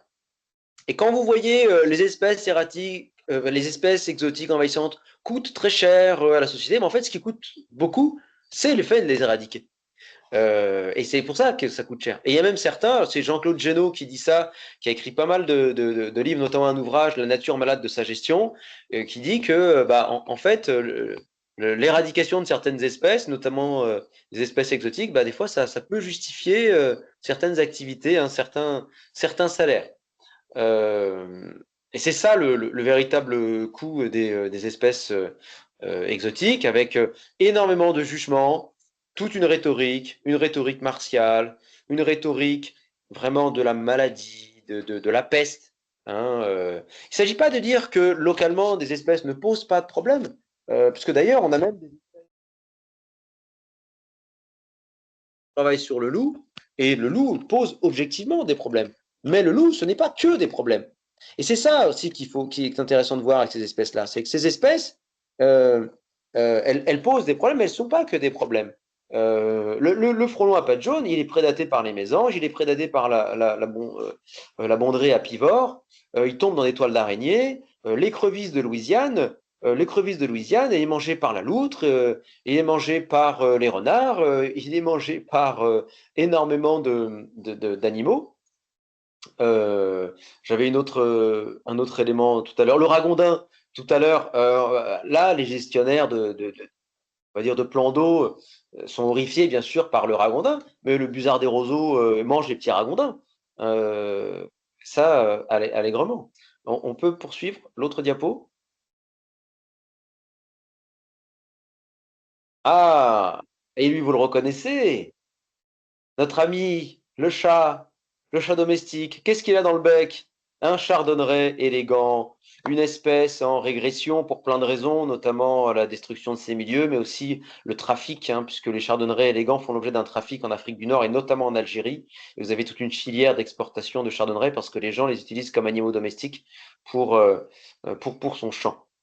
Et le chat, bah voilà. Alors, comme dirait François Lasserre, lui, il bénéficie d'une espèce d'immunité. Alors, pas totalement, puisque beaucoup de naturalistes ont bien sûr conscience des effets du chat. Et vous avez un programme, justement, Chat et biodiversité, qui est piloté par la Société française pour l'étude et la protection des mammifères et le Muséum. Vous pouvez répertorier la prédation des chats. La prédation des chats sur les oiseaux, sur les rongeurs et sur les reptiles. Énormément, ça c'est souvent sous-estimé, sur les populations de reptiles. Et voilà, alors on n'a pas de politique d'éradication du chat. Et pourtant, là, on a une belle espèce exotique, en l'occurrence. Je vous rappelle que son nom, l'origine du chat, c'est Felix sylvestris libica, Félix libica, qui est donc le chat, le chat, donc c'est le chat sauvage, le chat forestier africain, ou le chat ganté, qui est l'ancêtre de nos chats. Alors, il n'est pas exclu qu'il y ait quelques gènes parfois de chats forestiers, mais c'est une espèce différente, le chat forestier, mais les deux espèces sont interfécondes. Alors voilà, lui bénéficiait d'une espèce d'immunité parce que c'est un copain des humains. Que voulez-vous? Autre diapo. Alors, il y a Florian qui a une question, je viens de voir. Oui. Oui, bonsoir, merci pour cette conférence. Bonsoir. Alors, je ne sais pas, peut-être que la question est peut-être un peu tôt. Je ne sais pas si vous avez prévu de les aborder. Moi, Oui, mes questions portaient plutôt sur la flore et sur les espèces bien connues de la renouée du Japon. Oui. Du Buddleia davidi et éventuellement du Senson du Cap. Est-ce que vous avez des analyses dessus? Est-ce que vous aviez prévu d'en parler? Merci. Ouais. Alors j'avais dit que moi j'ai un prisme qui est très animalo-centré, mais sur les plantes. Alors oui, moi j'ai été confronté, j'ai travaillé dans les Pyrénées beaucoup, et j'ai été confronté au Senson du Cap, en effet, dans certains secteurs des Pyrénées-Orientales, où il a eu tendance à beaucoup se développer. En fait, ce que je vais dire là, c'est quelque chose qui est assez général, c'est que très souvent, ces espèces-là ont tendance à se développer dans des milieux qui ont connu un certain nombre de changements et de perturbations. Et ça peut favoriser. Mais, et ça c'est un élément que je vais évoquer, parce que c'est d'ailleurs la diapo d'après, c'est la diapo d'après, c'est que souvent le milieu il peut réagir. Alors, pas forcément, parce que c'est vrai que la renouée du Japon, parfois, quand on voit des zones de renouée du Japon, on se dit, oh là là, mais il n'y a rien qui peut pousser en dessous. Mais déjà, on pourrait se dire, mais pourquoi ne pas l'utiliser, ces espèces-là? Parce que les écrevisses, y compris les écrevisses de Louisiane ou autres, on peut les exploiter. Voilà. Et puis, la renouée du Japon, certains sont tentés de faire des expérimentations pour en faire une plante fourragère, parce que elle aurait des propriétés fourragères intéressantes.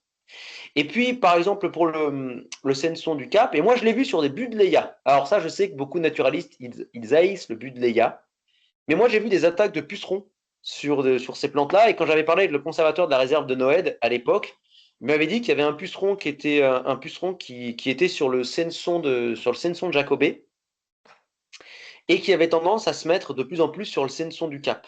Et que dans les endroits où ce puceron se mettait sur le Senson du Cap, le peuplement avait tendance à réduire. Et en fait, ce que l'on peut constater, c'est que si le milieu réagit, si on lui laisse les moyens, justement le milieu peut réagir.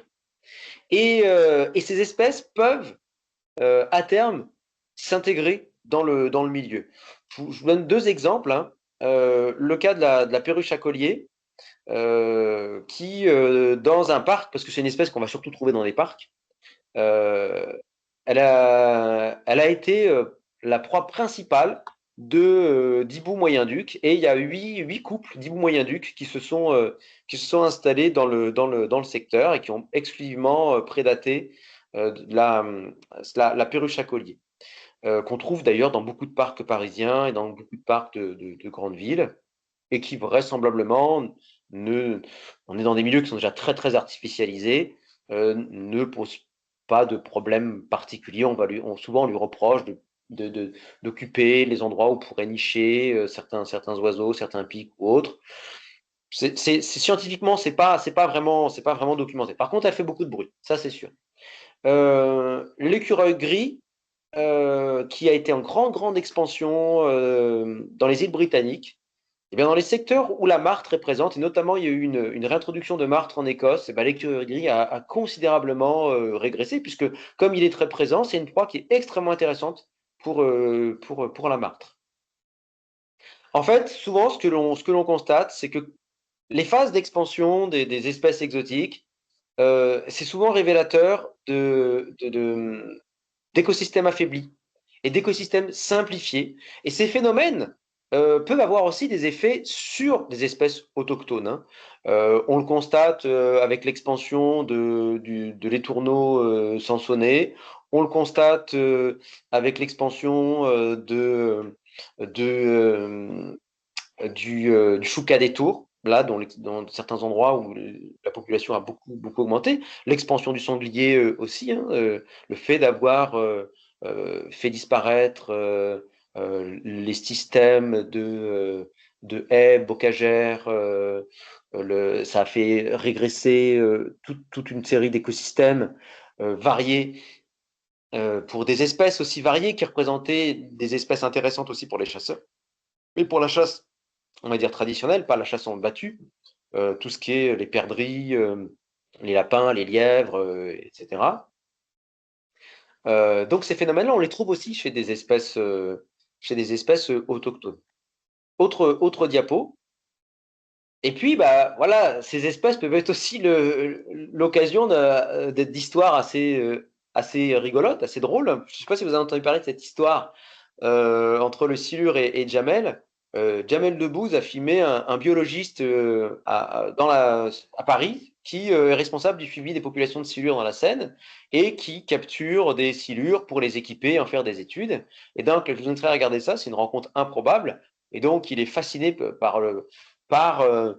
justement par ce poisson qui est gigantesque, qui fait l'objet d'études scientifiques. Et il faut savoir que le silure glane, eh ben, à bien des égards, parfois, il est vraiment jugé comme une espèce qui est jugée vorace, exotique, etc. Alors, déjà, le silure glane, c'est comme le lapin. C'est une espèce qui est exogène et qui peut être favorisée par les humains. Le lapin, il est originaire de la péninsule ibérique, c'est les humains qui l'ont favorisé. Et le silure, alors c'est vrai que pour certains, ils disent, oui, le silure, c'est vraiment un goinfre qui mange toute la faune. Alors, il faut déjà voir que les pêcheurs ont quand même beaucoup fait un peu n'importe quoi dans certains secteurs de notre réseau hydrographique en introduisant énormément d'espèces. Et puis, le silure, qui est originaire du Danube, on sait qu'il a été présent dans le Rhin et dans la Meuse jusqu'au petit âge glaciaire, c'est-à-dire à peu près l'époque moderne, et vraisemblablement, par le passé, alors c'est pas le silure glane, mais un ancêtre du silure a été présent dans nos régions où le silure a clairement été introduit, je pense à la Seine, la Loire, la Garonne, notamment. Et puis, on a beaucoup de grandes espèces qui ont régressé, hein. Vous saviez que dans la Garonne, par exemple, il y avait des esturgeons, hein, qui ne sont plus là. Voilà. Autre diapo. Et nos paysages alors? Et nos paysages? Parce que on parle beaucoup des espèces exotiques, mais en fait, la majorité de nos paysages sont constitués d'espèces exotiques ou exogènes, et de ce qui nous nourrit. Les pâturages sont souvent pour base le raie gras, qui est une espèce endémique des îles britanniques, notamment en Angleterre. La vigne, c'est une hybride avec entre une liane méditerranéenne et une liane rhénane. Le maïs, dont on parle beaucoup quand on s'intéresse à l'agriculture à cause des effets de l'irrigation. Le maïs est américain, le blé du Moyen-Orient. La plupart des fruits et des légumes qui nous régalent sont originaires donc du Moyen-Orient, d'Amérique, d'Asie. Et puis nous-mêmes, nous sommes une espèce exotique qui avons réussi. Et il ne faut pas oublier que, point de départ même de la conférence, ces espèces exotiques, si on les juge exotiques, c'est que d'une part, c'est nous qui les avons emmenées, il ne faut pas l'oublier, c'est nous qui avons perturbé les milieux, et c'est nous qui jugeons si elles ont le droit de rester ou de pas. Et ça, je pense qu'il faut nous questionner là-dessus. Et pour terminer, justement, dernière diapo, je pense qu'il faut vraiment refuser les dogmes et vraiment regarder au cas par cas. Et c'est vrai qu'il n'est pas exclu que dans certains cas, ça pose des problèmes, mais ce sont des choix que l'on fait. Et il faut toujours se questionner, on se dit, pourquoi favoriser telle espèce et pas d'autres? Et puis aussi, peut-être, avons-nous aussi parfois une vision fixiste de la nature? Pourquoi ne pas laisser le milieu évoluer pour voir comment il va réagir? Il n'est pas exclu, et j'avais vu une étude une fois passée sur l'appauvrissement génétique du frelon à pattes jaunes, pouvant représenter dans certains secteurs une cause de sa régression. Il n'est pas exclu que ces espèces qui peuvent nous poser des problèmes à nous, et éventuellement aussi parfois sur des écosystèmes qui sont déjà perturbés, si on laisse les écosystèmes, qu'ils réagissent et que justement ces espèces-là soient amenées à soit régresser, ou soit trouver un équilibre stationnaire, voire quasiment disparaître. Moi, je me souviens, quand j'ai commencé à m'intéresser à la protection de la nature dans les années 80-90, dans la Méditerranée, on parlait beaucoup de la régression de la posidonie et on incriminait beaucoup une plante, la Colerpa taxifolia, que l'on pense qui est venue soit par le canal de Suez, soit échappée de l'aquarium de Monaco, et elle faisait des gros dégâts sur les herbiers de Posidonie. Cette espèce-là, maintenant, elle a quasiment disparu. Hein, on la retrouve très très peu. Il y a des zones où les herbiers de Posidonie se sont reconstitués, mais en fait, les endroits où les herbiers de Posidonie sont en danger, c'est souvent à cause de la plaisance à outrance, des pollutions, etc. Et c'est ça qui véritablement met en danger les herbiers de Posidonie.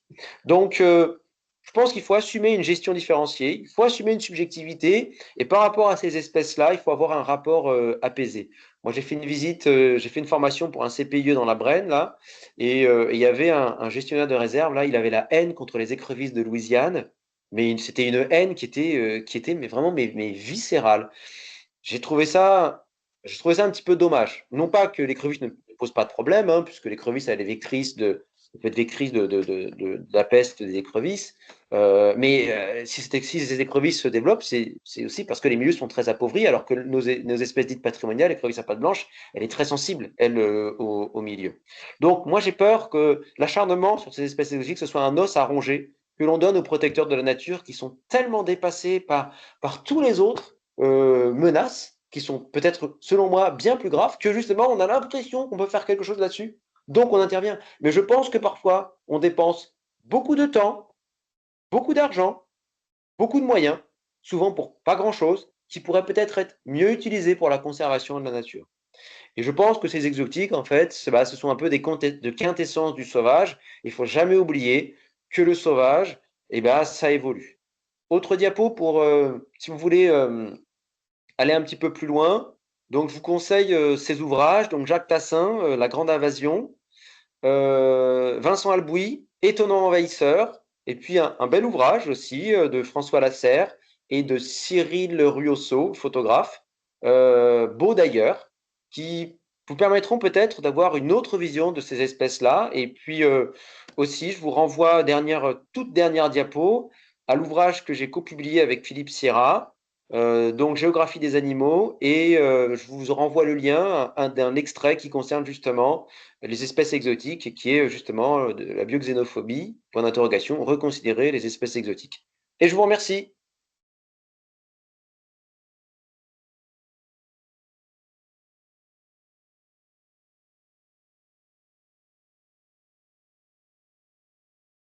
Vous êtes toujours là? Oui, oui, je suis là. Très intéressant. Je te remercie beaucoup. Aline, tu as une question, je crois.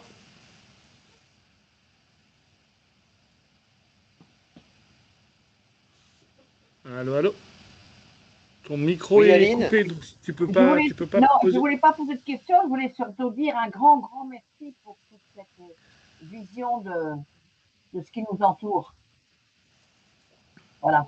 Et ben avec plaisir, hein. Je tiens à signaler que, en fait, bon, moi, ça fait longtemps que je m'intéresse aux enjeux environnementaux et pendant longtemps, moi aussi, j'étais dans l'idée, voilà, les espèces exotiques, c'est une des pires choses qui existent. Vraiment, il faut lutter contre, absolument, absolument. Et bah voilà, en fait, j'ai revu mon jugement à bien des égards. Et là encore, je ne veux pas non plus avoir une vision naïve, parce que je sais bien que quand on est notamment gestionnaire des quelques espaces protégés que l'on a, des fois, je sais que c'est pas évident de faire des arbitrages. Je me doute bien de ça, hein. Euh, mais c'est bien aussi de prendre un peu de distance et de considérer le vivant dans sa complexité. Et puis il faut aussi se dire que bah, quand on élimine ces espèces-là, bah, il y a des, voilà, quand on est protecteur de la nature et qu'on met des miradors pour tirer sur des oiseaux, moi, franchement, ça me pose question, quoi. Et dans la réserve de Grandlieu, il y a des miradors pour tirer sur les érismatures rousses. Franchement, moi, ça me pose des questions. Voilà. J'ai pas la réponse, mais bon, quand on vient du milieu de la protection de la nature, bon. Donc moi, je voulais rajouter donc quelques questions. Je suis apiculteur à titre personnel, amateur. Je ne piège pas le frelon asiatique, mais clairement, je sens que je suis minoritaire dans chaque assemblée de syndicats apicoles. Et que voilà, le frelon asiatique, à mon avis, effectivement, comme tu l'as dit, il est là parce qu'il y a déjà plus d'entomofaune et que, bah, étant assez opportuniste, il va là où il y a à manger et là où il y a plus qu'à manger. Moi, j'essaye de dresser mes abeilles à s'en protéger et à l'attaquer. C'est pas gagné, hein. mais Est-ce que tu as des j'essaye. résultats? Est-ce que tu as remarqué des choses ou... Rien du tout. Mais non, en fait, je l'ai fait une fois il y a 4-5 ans de trimballer un frelon asiatique devant mes ruches au bout d'un hameçon jusqu'à déclencher une attaque des abeilles sur lui, comme elles le Ah, font pour d'accord. le frelon européen. Il D'accord, faudrait ouais. que je le refasse plus longtemps, plus souvent pour voir s'il y a vraiment une efficacité, mais c'est ce que j'avais essayé de faire. Voilà. Ouais, d'accord. Mais de toute façon, clairement, on n'arrivera pas à s'en débarrasser. Donc, je suis parti du principe qu'il valait mieux essayer qu'elles apprennent à s'en défaire que d'essayer de les faire. Sur le frelon, tout à l'heure, tu parlais du frelon européen. Donc, nous, Ouais. chaque année, on a à l'entrée de la maison de la réserve un, voire deux nids de frelons européens qui sont vraiment juste à l'entrée de la porte d'entrée de la maison de la réserve. On mange tous les midis juste à côté, en dessous des nids de frelons. Il y a une fois une dame qui a été piquée parce que c'est un jour de grand vent. Le frelon s'est pris dans ses cheveux et n'arrivait pas à sortir Oui, et s'est fait piquer. oui, Comme donc moi, comme je classique, me ouais. fais très souvent piquer par mes abeilles, quand je m'approche trop et que j'ai pas de bonnet, les abeilles se prennent dans mes cheveux et elles finissent par me piquer. Mais c'est le seul cas de piqûre de frelons qu'on a eu et ils sont vraiment pas agressifs et on mange tous les midis devant et À il quelle y a vraiment pas de distance, à quelle là-dessus. distance de l'endroit où il y a votre table 2 mètres à peine. Ah oui, c'est vraiment pas loin, Le quoi. frelon, C'est vraiment pas frelon loin. européen, hein, Ouais, pas ouais, ouais, bien d'asiatique, un sûr. frelon européen. Ouais, ouais. Ouais, ouais. Ils sont vraiment. Voilà, faut éviter les jours où il y a du vent, comme ils ont du mal à voler, à manger dessus, mais on est à moins de 2 mètres de nid, et je crois qu'il y a un nid de chaque côté, donc on est cerné Ouais, par les ouais. frelons. Ouais, ouais. Oui, Et oui. C'est comme vrai que pour le le coup, frelon, il est en. Non, je disais c'est que vrai comme qu'il il est est un petit peu réputé en danger, on le laisse pour être tranquille. assez placide, hein. C'est vrai qu'il est réputé pour être assez Ah, placide et les gens ont tendance à paniquer quand ils tombent sur un nid. Et parfois bah, des fois, ça faisait des semaines que le nid était là avant que les gens ne le remarquent. Et à partir du mm. moment où ils le remarquent, là, ils vont faire appel à un éradicateur. Et si c'est, tu vois, quelqu'un qui aurait perdu son sang-froid, bah, votre nid, là, il aurait été éliminé, hein. Mm. Après, j'ai dans mon souvenir mon père qui s'est fait attaquer par un nid de frelons en ramassant des noix. Mais je Ouais, pense qu'en ramassant des noix, il a dû gratter quelque part où il devait y avoir le nid et c'est là qu'il s'est fait attaquer. je pense Mais aussi, oui. Ouais. ouais, il y avait une raison autre, voilà. Mm, mm, mm. On n'a pas beaucoup parlé des îles, mais effectivement, hein, il y a Oui, quand même un sujet sur les îles. Alors moi, je sais que l'année ouais. dernière, j'ai fait 4000 km pour aller à La Réunion et voir les oiseaux à La Réunion. Et le Mm, premier mm, oiseau que j'ai mm. vu voir, c'est le moineau domestique. Euh, c'est quand même... Et voilà, mais est-ce que le effectivement. moineau domestique là-bas, il est originaire d'Europe ou c'est une espèce locale? C'est l'espèce Ah non, non, européenne? c'est le nôtre. C'est le Ouais, nôtre. c'est le nôtre. Ouais. C'est le nôtre qu'on a emmené là-bas, hein. Je sais qu'il y a Il des a gros suivi problèmes à La Réunion avec l'ajon d'Europe sur certains plateaux. Ils ont des gros problèmes avec l'ajon d'Europe, qui en plus est une plante qui est, si vous connaissez l'ajon, vous avez comment c'est piquant, c'est quand même pas, voilà. Mais par rapport aux espèces piquantes, si vous voulez, moi mon père est d'origine algérienne et donc quand on va en Afrique du Nord, on voit des buissons de ce qu'on appelle le figuier de Barbarie. Hein, si vous êtes déjà en Afrique du Nord ou en Espagne, dans le sud de l'Espagne, vous voyez des buissons et puis bah voilà, l'espèce elle est naturalisée et les gens même se nourrissent même du fruit, hein. Mais par contre, faut pas tomber dedans, quoi. Parce que c'est vraiment, les piquants, c'est une horreur. C'est une espèce mexicaine. C'est une espèce mexicaine qui est arrivée, qui s'est naturalisée entre le 16e et le 17e siècle, progressivement dans le bassin méditerranéen. Voilà. Mais c'est vrai que sur les îles, c'est vrai que c'est toujours une question, hein, qui là, c'est plus délicat. Oui, mais Bah, comme par exemple la Réunion, c'est une île qui est assez jeune. Il y a oui, 50 000 ans, enfin je sais pas si c'est combien de temps elle est sortie de terre, enfin de la mer, mais il n'y avait ouais, pas une espèce. Et forcément, l'île, elle a été colonisée par des espèces qui sont arrivés. euh, qui sont arrivées. Ouais, ouais, Euh, ouais. voilà. Alors, il y a Florian qui a une question encore, ou tu as oublié de baisser la main, je sais pas. Florian,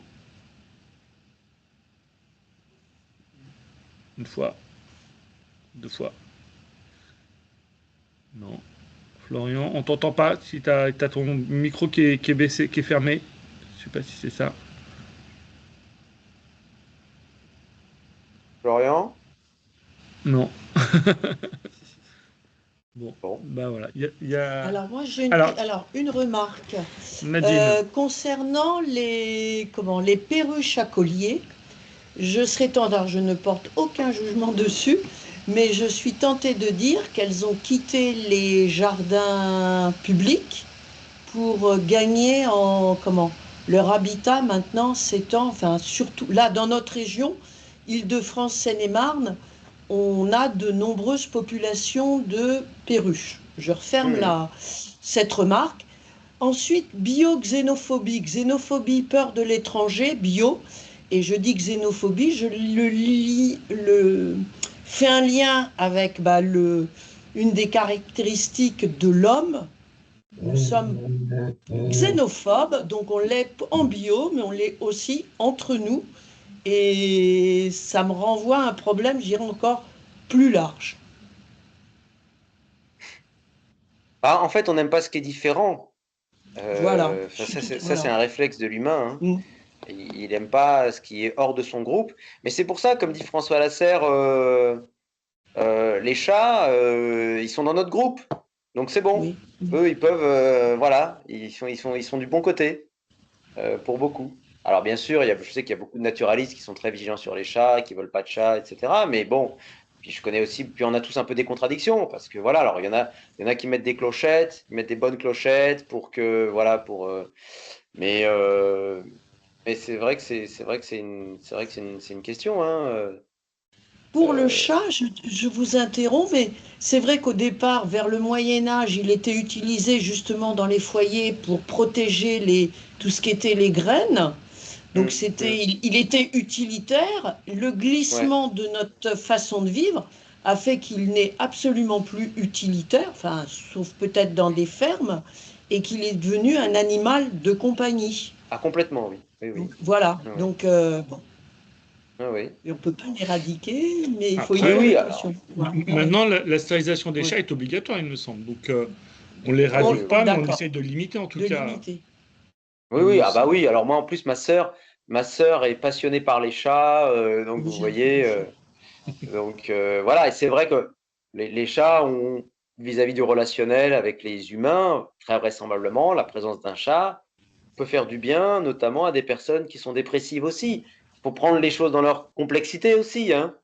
Mon discours n'était pas de dire il faut éradiquer tous les chats, mais voilà, voilà, il faut être lucide là-dessus. Et je me souviens parce que moi, j'avais suivi des colloques, notamment j'avais une communication sur les chats. Le chat prédateur d'oiseaux, c'était à peu près rentré dans toutes les têtes. Mais il y a des secteurs où les oiseaux ont quand même bien appris, et il y a des secteurs où les oiseaux arrivent à plus ou moins bien s'en sortir. Mais s'il y a bien des espèces, alors là, où vraisemblablement, qui systématiquement payent un très lourd tribut aux chats, c'est les reptiles. Et ça, les gens ne le savent pas trop. Et j'ai eu une illustration l'année dernière, je suis allé voir mon ami Jean-Jacques Camara, grand spécialiste des ours bruns dans les Pyrénées. Il est à la retraite, il a une super petite bâtisse en pierre sur les hauteurs d'Etsotte, en vallée d'Aspe, et il était heureux parce que, comme il a fait sa maison avec des terrasses en lauze, en pierre, il avait 3 lézards verts, un mâle et 2 femelles qui venaient très régulièrement, et il les a vus les uns après les autres se faire éliminer par le chat des voisins. Et il était dégoûté. Après, c'est clair que moi, quand on était môme, quand j'étais petit, il y avait une famille sur 2 qui avait un chat. Maintenant, chaque famille a 2 ou 3 chats, quasiment. Ouais. La population de chats, quand même, a bien explosé, il me semble. Moi, le premier, d'ailleurs. Oui, bah oui. Philippe, tu as une question, peut-être? Oui, depuis du coup, je voulais revenir sur comment dire, l'attaque des guêpes, de tout ce qui est guêpes et frelons. Effectivement, je te rejoins, Pascal, à la réserve quand on mange. Bon, on mange en toute sécurité parce on est très proche du nid et effectivement, ils attaquent pas. Ils sont assez sensibles quand même, toutes ces familles-là, au bruit, non? À ce qui pourrait ressembler à une attaque. Enfin, pour revenir sur l'attaque de ton père, Pascal, moi j'ai eu effectivement la même chose en allant chasser des noix, à lancer des bouts de bois dans l'arbre en fait. Et le bruit, ou en tout cas ce qui aurait pu être pris comme une attaque, effectivement, m'a fait être attaqué par des guêpes en fait. Ouais, je pense que c'est les secousses. Je pense que c'est les secousses parce que moi, ça ouais. m'est arrivé aussi. Une des fois où j'ai été attaqué, alors je crois que c'était, je ne sais pas si c'était une guêpe ou une abeille, mais j'étais gamin, hein, j'étais en train de taper sur un buisson comme un con. Ouais, j'étais un petit con, hein. Je m'amusais à taper sur un buisson. Bah oui, j'étais un petit con. Voilà, j'étais gamin, je m'ennuyais, je tapais sur un buisson comme ça. Et à un moment, j'ai été attaqué par, alors je ne sais pas si c'est une abeille ou une guêpe. Et ben voilà, et je pense que c'est le fait d'avoir tapé comme un con dessus. Et voilà. par rapport au frelon asiatique, il paraîtrait qu'il est plus sensible à ça. Il n'y a rien qui se. Je sais pas. Alors je sais pas, peut-être à proximité du nid, parce que moi j'ai une anecdote. Hein. Une fois, donc on venait de m'offrir des poules. Donc j'avais un poulailler, mais qui était tout petit. Et il était pas, voilà, il était tout petit. Et un jour, un petit voisin, croyant bien faire, sachant que j'avais des poules, il était venu décharger toutes les pelures de crevettes. Vous savez parce qu'il dit ah bah les poules elles aiment bien c'est vrai que les poules adorent les crevettes, mais d'abord il faut qu'elles apprennent à les manger. Moi elles étaient jeunes et surtout c'est mieux de les découper parce que les grosses têtes de crevettes quand elles sont jeunes et qu'elles connaissent pas elles les mangent pas. Donc j'avais un tas comme ça de têtes de crevettes et du coup ça a pas loupé, ça a attiré des frelons à pattes jaunes, frelons asiatiques à pattes jaunes et j'avais franchement je crois que j'avais une vingtaine de frelons à pattes jaunes qui étaient venus dans mon poulailler pour manger les têtes de crevettes. Wow. Et il faisait chaud et j'avais besoin de changer l'eau des poules. Sauf que pour changer l'eau des poules, il fallait que je passe là-dedans, quoi. Et donc elles étaient partout. Les frelons, ils étaient partout, quoi. Et donc je me suis dit bon, j'avais déjà lu 2-3 bouquins, 2-3 trucs dessus. Et je me disais bon, si ce que je sais est vrai, normalement je crains rien. Donc j'y suis allé, j'ai changé l'eau. Et je me suis même arrêté au milieu du poulailler. Et je vous cache pas, à un moment même, je me suis dit, c'était avant que je fasse tout ça, je me suis dit, mais là, j'ai vu un endroit, il y avait 10 frelons asiatiques qui étaient sur un tas. Je me suis dit, là, si je veux, là, je peux les tuer, ils n'ont pas le temps de réagir, je peux tous les dézinguer. Je ne l'ai pas fait, hein, je l'ai pas fait. Mais j'avais rien, parce qu'en fait, ils étaient concentrés sur la nourriture. Et une autre anecdote, hein, dans un mariage, ça c'est François Lasserre qui me l'a raconté, il était à un mariage, et il y avait une vigne vierge qui était en fleurs. Et il y avait une quarantaine, une cinquantaine d'invités qui étaient là, le cocktail. Et le cocktail, il était au pied de la vigne vierge. Et bien, en fait, le principal hyménoptère qu'il y avait dans la vigne vierge, c'était des frelons à pattes jaunes. Il y en avait des dizaines et des dizaines. Et aucun des mariés, enfin, pas des mariés, des invités n'a été inquiété. Et même aucun ne se doutait qu'il y avait des frelons. Ils entendaient le bourdonnement, ils devaient croire que c'était des abeilles. Vous voyez? Ok. Alors, après, il faut quand même se méfier avec les frelons, hein. Les frelons à pattes jaunes, d'après ce que j'ai lu, font ce qu'on appelle un nid primaire, qui peut être dans une haie assez basse en début d'été.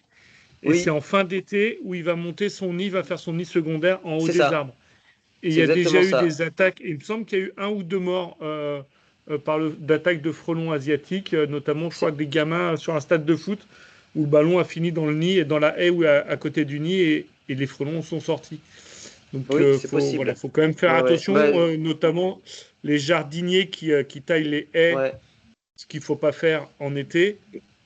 On leur apprend normalement maintenant à regarder, à observer avant d'y aller à la débroussailleuse ou au taille-haie pour vérifier qu'il n'y ait pas des allers-retours sans cesse de frelons et indiquer potentiellement un nid.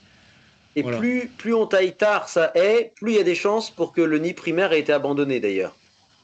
Oui, bah oui, forcément, hein, et en fait, c'est justement quand il fait son nid primaire où il va avoir besoin de beaucoup de protéines pour nourrir les jeunes larves des futures reines, qui va avoir besoin de protéines et donc il va attaquer les abeilles. Sachant que je pense aussi que s'il y avait plus d'insectes, il attaquerait moins les abeilles. Si, comme tu l'as dit, les abeilles étaient un peu plus sauvages et se défendraient un peu moins, elles se défendraient plus. Voilà, hein, tout ça est lié. Hein. Je crois que c'est en Angleterre, l'étude qui est sortie il n'y a pas longtemps, là, qui disait qu'en 3 ans, c'était 60% de l'entomofaune qui avait disparu. 60% en 3 ans, ça doit quand même pouvoir un moment questionner. Voilà. Donc nous, sur la réserve, on a quelques soucis avec la Jussie là, qu'on a découvert il y a 2 ans. Pour l'instant, on essaye de l'éradiquer, enfin en tout cas de la retirer manuellement. En tout cas de la contenir et éviter qu'elle se propage. Mais on suppose qu'elle est arrivée dans des roues de camions parce qu'il y a eu un chantier l'année d'avant pour réouvrir la roselière et tailler les saules. Ce qui, comme tu l'as dit tout à l'heure, la plupart sont quand même introduites par l'homme, liées à la mondialisation du commerce. Faut peut-être se poser des questions de ce côté-là aussi, je pense. Mais là, je sors de mon cadre neutre de fonctionnaire et si je parle politique, ça ne va pas le faire. Mais voilà. Après, on il y a a eu de la beaucoup chance d'espèces que le pattes jaune qui soit arrivé, parce qu'il y a Mandarina qui est vachement plus grosse et vachement plus dangereuse.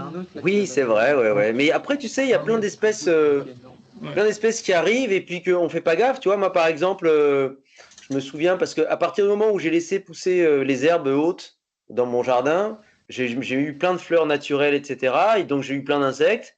Et j'ai vu des insectes que j'avais jamais vus. Et notamment, il y a une grande guêpe noire. Une grande guêpe noire magnifique avec une taille vraiment de guêpe. Et alors, je ne sais plus si c'est la guêpe mexicaine ou la guêpe argentine, une grande guêpe noire. Attendez, je regarde là. Je ne sais plus si c'est. Et je crois en fait, elle est originaire d'Amérique du Sud. Elle pose. Enfin, j'ai jamais entendu de. Ouais, c'est la guêpe mexicaine. Voilà. C'est l'isodonte mexicaine. Je ne sais pas comment elle est arrivée. C'est une guêpe qui est magnifique. Bon, on la voit de temps en temps. Quand il fait très chaud, elle aime bien les lamiacées. Voilà. Bon. Il y a toute une série. Alors après, il y a plein de punaises qui posent plus ou moins de problèmes aussi. Il y a la punaise des cônes qui est originaire de Californie. Mais elle s'est beaucoup développée parce qu'elle est résineuse. Elle ne pose pas de problème particulier. Elle se nourrit de cônes. Juste elle embête les gens l'hiver parce qu'il fait un peu froid, donc elle va dans les fenêtres et les gens ils voient cette espèce de grande, c'est une grande punaise là qui ressemble à un mini Golgoth Donc elle est impressionnante. Moi, je la trouve plutôt jolie. Elle a un côté un peu forestier. Voilà, donc il y a plein d'arrivées qui arrivent. Soit on ne remarque pas, ou soit. Et je pense que beaucoup qui se naturalisent, ça pose pas plus de problèmes que ça. Ce qui ne veut pas dire que parfois il n'y a pas des problèmes, en effet. Et que donc voilà, il faut regarder au cas par cas.